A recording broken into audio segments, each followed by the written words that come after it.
तो भैया जितना भी स्टूडियो वाला भाई बने ओकरा के हम बता दियल चाहतनी कि हम बहुत ज़्यादा त ना बोलना भैया, और बोले के आदत भी ना बा, काहे कि सबे आपन मेहनत करता, सबे आपन काम करता, सबे आगे बढ़ता और सबके आगे बढ़े के मौका भी मिले के चाहिए भाई, काहे कि सबे आपन आपन यस। मेहनत के काम करता और सबे आपन आपन हक के काम करता। एक फील्ड में भैया लाखों लोग काम करला, एक फील्ड में हज़ारों लोग काम करला, सैकड़ों लोग काम करला। वैसे जौन एगो फ़िल्म इंडस्ट्रीज बा जेमे हमनी के काम करनी जा, एगो ई जौन इंडस्ट्रीज बा जो हमरा फील्ड में जितना भी लोग बने, चाहे जे भी स्टूडियो वाला लोग बा, कलाकार लोग बा, जितना भी हमार भाई बने, बंधु बने, तो उ लोग भी अपन काम करता, हमनियों के अपन काम करतन जा। और बता दी आपके कि जितना भी स्टूडियो वाला भाई बने, जितना मतलब कि पूरा दुनिया में नहीं, जे लोग हमरा के उल्टा सीधा बात बोलता भैया, और जे हमरा खिलाफ वीडियो बनावता, जे हमरा खिलाफ दुनिया भर के बातें करता कि फलाना ढिमका ऐसे वैसे, मतलब बहुत सारा बात सुने के भी मिलल ह। और एक आध गो हम वीडियो भी देखनी है, तो उससे हमरा कोनो फर्क नहीं के पड़े वाला कि तू हमरा बारे में का सोचेला भाई, का बोलेला, उससे हमके कोनो भी दिक्कत नहीं है, कोनो भी प्रॉब्लम नहीं है। हमके खुशी होला कि चला कम से कम तारा पास इतना तो समय बा कि हमरा बारे में कुछ सोचला, हमरा बारे में कम से कम वीडियो बनैला। हमरा लगे तो वो टाइम नहीं है कि तारा बारे में हम बात करी भैया तू क्या हुआ क्या ना हुआ। आप दिल से काम करिए, माता रानी से दुआ है, मैं हमेशा चाहता हूँ कि जितने भी भाई काम कर रहे हैं सब लोग आगे बढ़े। मैं किसी का हक का नहीं खाता, ना मेरे हक का कोई खा पाएगा, क्योंकि देखिए ज़िंदगी में भगवान सबको बना के भेजते हैं, सबका एक किस्मत होता है, सबका एक नसीब होता है। क्या जी? तो पहले दूसरों को बोलने से पहले खुद को देखिए प्लीज़। ऐसे किसी को कुछ भी जिसके नसीब में जो है जितना बा भैया वही करी, कोनो दिक्कत नहीं है। मेहनत करब तो आपहू के मिली, और अगर कंपेयर करे के बा, अगर जो बराबरी करे के बा तो काम करके करे यार, मेहनत करके करे। गाली मेहनत मेहनत मेहनत कीजिए, और बराबरी करना है तो ऐसे किसी के ऊपर जलिए मत, और फालतू बिल्कुल फालतू गाली वीडियो मत डालिए। गाली दे करके फालतू वीडियो अपलोड करके इस सब से आपकी आप क्या साबित करना चाहते हो? नहीं, कोई साबित वाली बात नहीं है। ऐसे तार संस्कार पता चल रहा भैया, चाहे जे भी तू वीडियो बनावला अच्छी बात बा बनावा, उससे आपका संस्कार पता चलता है कि आप कितने अच्छे कलाकार हैं और कितने अच्छे सरस्वती पुत्र हैं, और कितना अच्छा संस्कार आपके माँ बाप ने दिया है।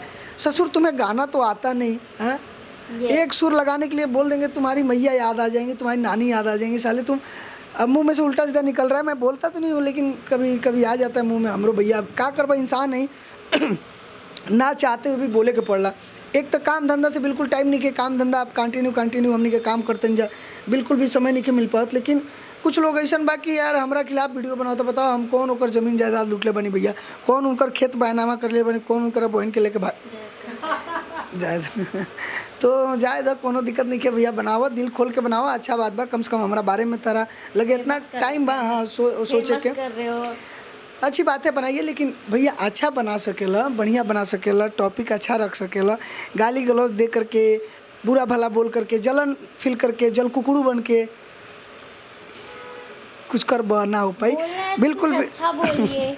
हाँ अच्छा बोलिए। हाँ? बोलना है तो कुछ अच्छा बोलिए, बुरा क्यों बोल रहे हो दूसरों के बारे में? जितना भी लोग काम करता पब्लिक पागल नहीं के, चूतिया नहीं के, जितना भी लोग कलाकार आवत अटे, जितना भी लोग के तो लोग चूतिया बनाओ लो, झूठ बोले लो, ओकर पैसा ले करके बेचारा के फ़ोन ना उठाओ लोग, इतना गलत आप लोग काम कर लो। कितना स्टूडियो के बारे में हमरा पता बा, और कितना लोग के सबूत भी, एविडेंस भी पड़ल बा, कितना लइकन के इंटरव्यू बा, कितना लइकन के बाइट बा, और कितना कॉल रिकॉर्डिंग बा। तब वो सारा चीज़ें हम करके मतलब नहीं के जाए तो भैया हमरो बारे में कोनो लइका हो सके शिकायत करत हुई, क्लाइंट सबके ना होले, और 100 गो जो काम करबा तो में से एगो दूगो केहू ना केहू तरह के बुराई करबे करी। सबे अच्छा ना कहेला भैया इस धरती पर, आधा लोग तोहार बुराई करी तो आधा लोग ही अच्छाई करी, ध्यान रखिए। तो जे लोग बुराई करता भैया वहू के प्रणाम बा, जे लोग अच्छाई करता होके तो बारम्बार प्रणाम बा। तो भैया आप लोग एकदम डट के बुराई करी, जलस फील करी, जोन करे बा करी। हमार तो जलवा वही कायम रही भैया, जो ने कायम बा। आज गरिमा रिकॉर्डिंग स्टूडियो के 4 ब्रांच दे के जो ने तो लोग के गाड़ फाटता, वही भैया 4000 ब्रांच हुई, माता रानी की कृपा रही था। और आप लोग ऐसे ही जलते रहिए। एक और गो ब्रांच चलावे में भैया लोग के हालत ख़राब हो जाला, एगो स्टूडियो चलावे में ये लोग के हालत ख़राब हो जाला। कोई क्लाइंट जाता है, कोनो सिंगर भाई जो गरीब कलाकार के ये लोग के लगे जाला, ऐसा स्टूडियो वाला बना है मुंबई में कि कोनो गरीब कलाकार जाता है तो उनको लूटने के अलावा इनके पास कोई काम नहीं होता है। सोचते हैं कि उसको कैसे उसके पैसे को ले लिया जाए, कैसे उसको क्या किया जाए। अरे भैया 2-4-10 हज़ार रुपया केहू के ले लेबा गरीब आदमी के, तो तुहार उसे का हो जाए भैया, राजा हो जाइब तू हैं। लेकिन कम से कम अगर ले तो बाड़ा 10,000 रुपया, 20,000 रुपया, चाहे 2,000 रुपया, तो ओकर काम भी करके दो भाई। मेहनत करके बेचारा लाता है, विश्वास भरोसा करके आपको देता है। हाँ ऊँचो झूठो कुछ बना के वीडियो डाल देता लो। अबे समनवा बैठा के अबे 2 गाना गवा दे तो माई दादा लगभग चिल्ला है। हाँ स्केल के बारे में कुछ नॉलेज नहीं है, रीड के बीट के बारे में कोई नॉलेज नहीं है, रिदम के बारे में कुछ जानकारी नहीं है, स्केल सुर ताल के बारे में कुछ जानकारी नहीं है, सरगम के 100 आवेला तारा। बात बड़ी बड़ी जहाँ ऊँची या बात ऊँची ऊँची हाल बा का कहीं तरह के। चलिए कोई बात नहीं, साथ में लेडीज़ है नहीं बोल सकता, लेकिन भैया देखा आप अच्छा करिए, मेहनत करिए, दिल खोल के काम करो भैया। हम खुद दुआ करते हैं यार आप लोग के लिए, अपने लिए, सबके लिए कि जे जितना मेहनत करी भगवान होके उतना फल जरूर दिया, ओकरा मेहनत के हिसाब से दिया। जलन फील करने वालों के लिए नहीं और जल कुकड़ू लोगों के लिए नहीं। अगर क्योंकि उसे जलन फील करता है कि भैया हाउ उतना काम करते ना, हाउ उतना स्टूडियो खोल ले लें, हाउ तो घर बना ले लें, हाउ गाड़ी ले लें, घोड़ा ले लें, अरे भैया क्या कर ले वो उसे, आप भी करिए, आप 10 लीजिए, 10 बनाइए। क्या आप भी कर सकते हो अपनी मेहनत से गाइस। माता रानी करे कि भैया तू 50 स्टूडियो का मालिक बन जा, माता रानी करे तू 50 को बोलोरो का मालिक बन जा, माता रानी करे कि तुम्हारा 25 माला बिल्डिंग हो जाए, सब चीज़ पॉसिबल बा, लेकिन ईमानदारी से काम तो करो सराऊ पहले, यही बना ले वो काम। ईमानदारी से करिए, मेहनत से करिए और लगन के साथ काम करिए, माता रानी ज़रूर आपको उस चरण सीमा तक पहुँचाएंगी जहाँ पे आपका सोच है। तो इसके लिए मैं ये वीडियो बनाया ताकि कोई भी स्टूडियो वाला भाई किसी को भी फालतू मत बोलिए, आप सभी अपना अपना काम करिए, हम सभी अपना अपना काम करें, जिसके नसीब में जो है वो अपना बेहतर काम करे और दिल खोल के काम करें। किसी भी गरीब कलाकार के साथ कोई भी ऐसी हरकतें आप लोग ना करें, कोई भी ना करे कि उसको तकलीफ़ हो और एक जान की वजह से पूरे जो है कि समाज का नाम खराब हो। सो चलिए ठीक है, नमस्ते प्रणाम सभी मित्रों को, बाय बाय।